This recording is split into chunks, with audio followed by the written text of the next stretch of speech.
Virgil?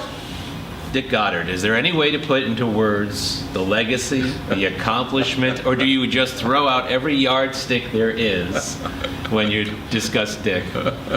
Well, I'm so fortunate because I still get invited at times to go speak to the public at various Kiwanis clubs or PTA meetings, and inevitably, when we get to the Q&A, somebody will always ask me something along the lines of, you were news director and general manager at Channel 8, now Fox 8, and how did you manage Dick Goddard? And so I always kind of laugh because there's no way to manage, Dick Goddard.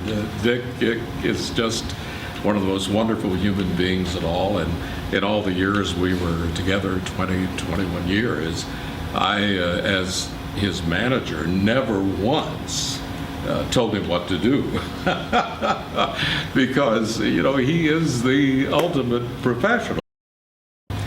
This is a terribly prosaic question, but is Dick Goddard the same off camera as he is on? Do you get that question a lot? Yeah, I do. I get that question quite a bit, and he absolutely is. I don't think there's a fake bone in Dick Goddard's body. He's just what you see on the air is just exactly the way he is in real life. Very human, very loyal, and he's a very generous man in so many ways. One of the things that I will never forget, and by this time I was general manager here at WJW, and an amazing thing happened. We had an incredibly wonderful anchor woman that I'm sure everybody will remember, and that's Robin Swoboda. So, as general manager, I had just signed Robin to a brand new 5-year no-cut contract.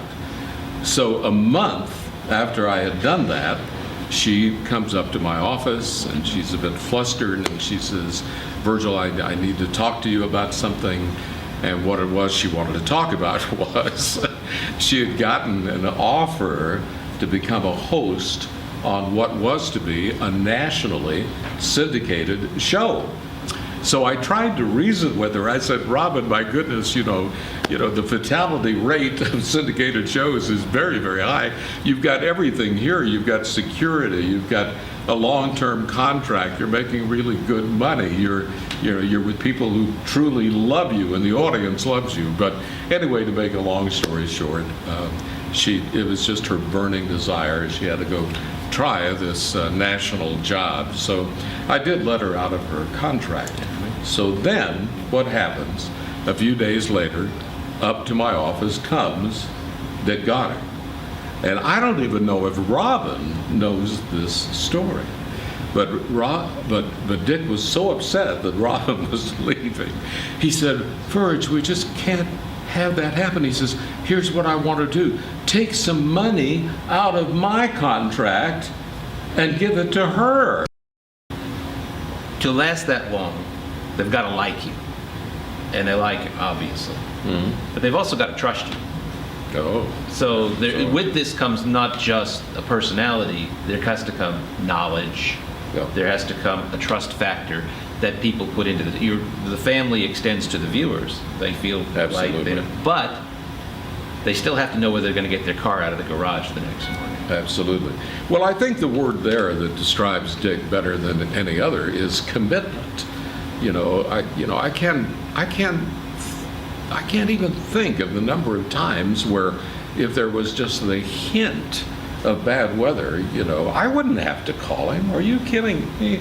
I mean, this guy would show up on a moment's notice, hours in advance of where his shift was to begin, because he wanted to be here, to serve the people, to protect them, to keep them out of danger.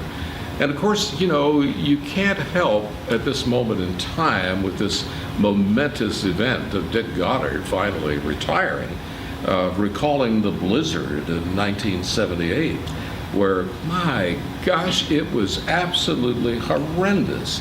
I mean, people left work in downtown Cleveland at 3 or 3:30 in the afternoon. Their employers let them out early, and at 10 o'clock at night, they were still all jammed up at University Circle. Nobody could get home.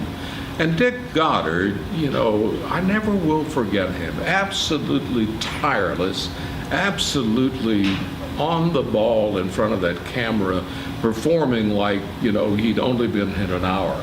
That guy worked probably 40 straight hours, and he didn't even go home.